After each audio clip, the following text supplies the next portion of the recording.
दोस्तों आप देख रहे हैं SFI बरेली। दोस्तों इससे पहले हमने दो चरों वाले रैखिक समीकरणों के 4 प्रश्नों को हम कर चुके हैं, जिनमें हमने 2 प्रश्नों को करके देखा था।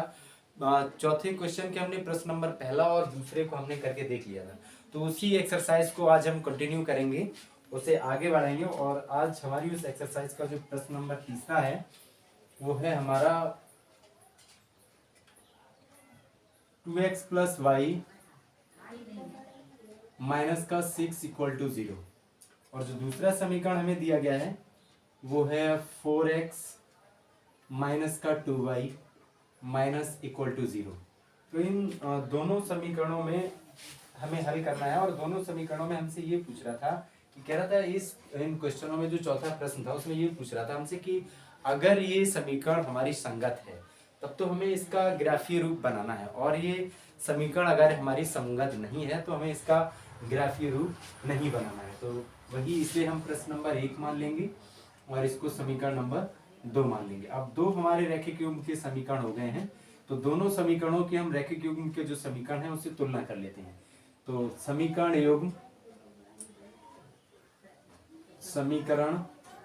युग्म की तुलना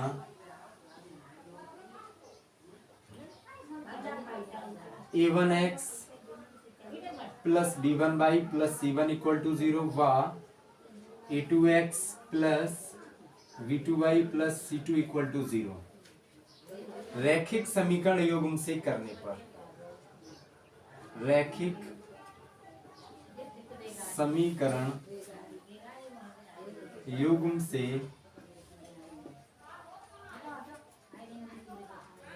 करने पर। तो इससे पहले भी आपको पता है हम समीकरणों की जो तुलना है बड़ी आसानी से कर लेते हैं, और हम इन समीकरणों की तुलना भी आसानी से करेंगे। तो आप जानते होंगे a1 की जगह 2 आ जाएगा और b1 की जगह हमारा 1 आ जाएगा और c1 की जगह माइनस का 6 आ जाएगा। इसी दूसरे समीकरण में हमारा a2 की जगह 4 आ जाएगा, v2 की जगह -2 आ जाएगा और c2 की जगह -4 आ जाएगा। तो बिल्कुल वैसे ही करेंगे, a1 = 2 और v1 = 1 और c1 = -6। ऐसे ही a2 = 4 और v2 = -2 और c2 = -4। तो जो हमारा आनुपातिक प्रतिबंध होता है, अब इन मानों को हम उसी आनुपातिक प्रतिबंध में रखेंगे। तो हमारा जो प्रतिबंध होता है आनुपातिक वाला, चूंकि हम जानते हैं कि a1/a2 बराबर होता है b1/b2 बराबर c1/c2, ये हमारा आनुबंधिक प्रतिबंध होता है। तो इसमें हम सारे मानों को जब रखेंगे तो a2 की जगह 2 आ जाएगा, और a2 की जगह 4 आ जाएगा और a1 की जगह 2 आ जाएगा, तो 2/4 हो जाएगा ये हमारा। और b1 की जगह हम 1 को पुटअप करेंगे और b2 की जगह -2 को, ऐसे ही c1 की जगह -6 को रखेंगे और c2 की जगह -4 को। अब आप देख पा रहे होंगे इसमें हम थोड़ा सा सरल कर सकते हैं, जो हो जाएगा हमारा 2 एकम 2, 2 दूनी 4 और ये 2 तिया 6 माइनस का 2 दूनी 4। तो ये हमारा कुछ इस तरह आएगा, 1/2 बराबर माइनस का 1/2 और बराबर फिर आ जाएगा हमारा 3/2। तो ये जो हमारा प्रतिबंध निकल कर आया है इसको आप देख रहे होंगे कि इसमें ये वाला a1/a2 बराबर b1/b2 नहीं है, और ना ही हमारा b1/b2 बराबर c1/c2 है। तो ऐसे समीकरणों को हम मान लेते हैं कि ऐसे जो समीकरण हैं वो एक दूसरे को प्रतिच्छेद करते हैं। तो हम कह देंगे कि a1/a2 बराबर नहीं है हमारा b1/b2, और ऐसी रेखाएं एक दूसरे को प्रतिच्छेद करती हैं। और जब ये रेखाएं एक दूसरे को प्रतिच्छेद करती हैं तो हम जानते हैं कि इन समीकरणों के जो हल होते हैं वो संगत होते हैं। तो ये समीकरण की जो रेखाएं हैं हमारी वो एक दूसरे को प्रतिच्छेद भी करेंगी और संगत भी करेंगी। तो जब इसकी रेखाएं हमारी एक दूसरे को संगत करती हैं तो फिर हमें इसका जो है ग्राफ भी बनाना पड़ेगा, क्योंकि वो हमसे इस प्रश्न में यही पूछ रहा था कि अगर समीकरणों के हल हमारे संगत हैं तो ग्राफ बनाइए, और अगर असंगत हैं तो ग्राफ को मत बनाइए। तो इसके हम आप देख पा रहे होंगे जो है संगत आ चुके हैं। तो इसको हम थोड़ा सा साफ कर लेते हैं, और साफ करने के बाद फिर इसे हम बनाएंगे। तो ये हो गया हमारा। अब इसके लिए हमें इसकी सारणी 1 और 2 को बनाना पड़ेगा, क्योंकि समीकरण नंबर 1 से हम देखेंगे।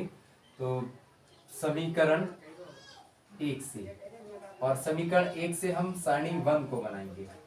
तो सारणी फर्स्ट, अब समीकरण 1 क्या है हमारा, आप देख पा रहे होंगे 2x प्लस वाई माइनस का 6 इक्वल टू 0।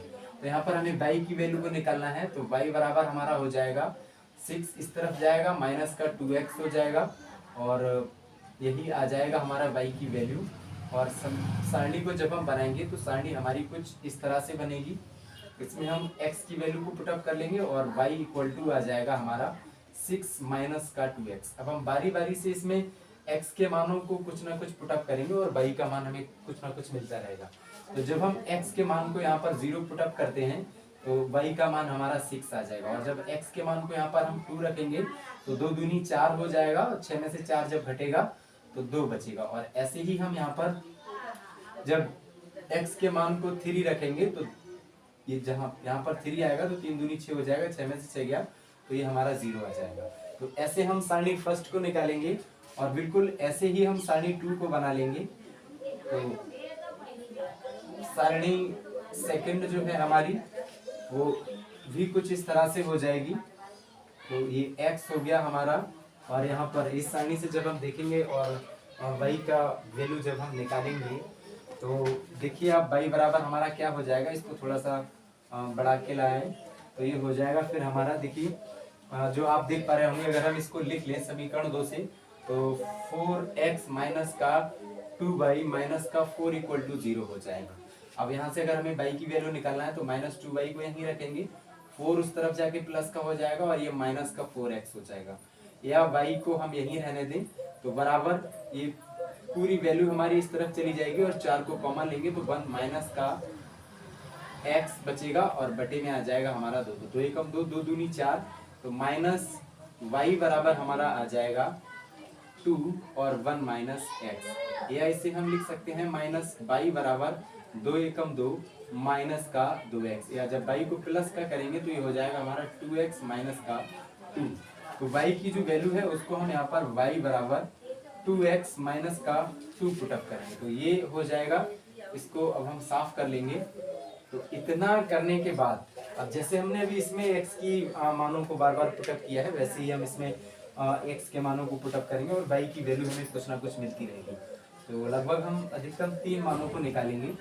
तो जब हम x के मान को 2 रखते हैं तो ये देखिए 2 दूनी 4 और 4 में से 2 घटेगा तो ये भी 2 आ जाएगा। और जब हम x के मान को 3 रखेंगे तो ये 2 3 6 और 6 में से जब 2 घटेगा तो हमारा 4 बचेगा। और ऐसे ही जब हम x के मान को 4 रखेंगे तो ये 4 दूनी 8 हो जाएगा और इसमें से जब हमारा घटेगा तो ये हमारा 6 बचेगा। तो ये ऐसे हमने देखा आसानी से कि कैसे हमने इन समीकरणों की दोनों टेबल फर्स्ट और टेबल सेकंड को निकाला है। अब इससे संबंधित हम ग्राफ को बना लेंगे। तो इधर का आपने लिख लिया होगा, अब हम इसे साफ करते हैं।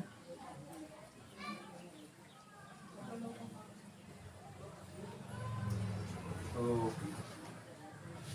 अब जानते हैं हम ग्राफ को ऐसे बनाते हैं। ये हमारा ग्राफ हो जाएगा, ये x अक्ष की धन दिशा होती है, ये y अक्ष की धन दिशा होती है और ये x अक्ष की ऋण दिशा हो जाएगी, ऐसे ये y अक्ष की ऋण दिशा हो जाएगी। अब इस पे हम अधिकतम वैल्यूओं को ले लेंगे, हम 1 ले लेंगे, 2 3 4 5 6 7, ऐसे ही हम इधर लेंगे मानों को।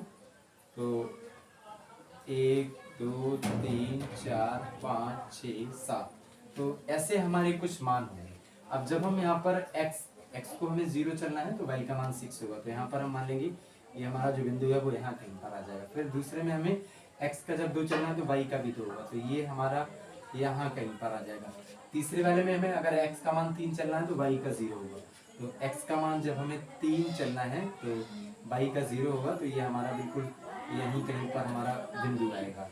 ऐसे ही जब हम x का 2 चलेंगे तो y होगा, पूरा वाला हमारे पर आ जाएगा। तीसरे वाले में जब हम x का 3 चलेंगे तो y का 4 होगा, तो जब हम x का 3 चलेंगे y का 4 होगा हमारा। तो ये अगर हम देख पाए तो हमारा यहाँ कहीं पर एक मान आ जाएगा। और ऐसे ही जब हम x का 4 चलेंगे तो y का 6 होगा, तो x का 4 हो गया और y का हमारा 6 जो है, x का 4 हो गया और y का 6, ये हमारा यहाँ कहीं पर आ जाएगा। और ऐसे ही जब x का 3 चलेंगे तो y का 4 होगा, x का 3 चलेंगे y का 4 होगा, एक ये आ गया, एक ये आ गया। तो पहला वाला जो हमारा लाइन ड्रॉ होगा वो हमारी लाइन ये ड्रॉ होगी, और दूसरी वाली जो हमारी लाइन ड्रॉ होगी वो ये होगी। और यही हमने सीखा था कि ये जो दोनों रेखाएं हैं वो एक दूसरे को ऐसे ही प्रतिच्छेद करती हैं। तो ऐसे हम इसका ग्राफ बना लेंगे और ऐसे इनकी हम सारणी बना लेते हैं। तो दोस्तों, अगर आपको हमारी ये वीडियो अच्छी लगती हो, हेल्पफुल लगती हो, तो प्लीज़ वीडियो को लाइक कीजिए, चैनल को सब्सक्राइब कीजिए, और वीडियो देखने के लिए आपका बहुत बहुत धन्यवाद।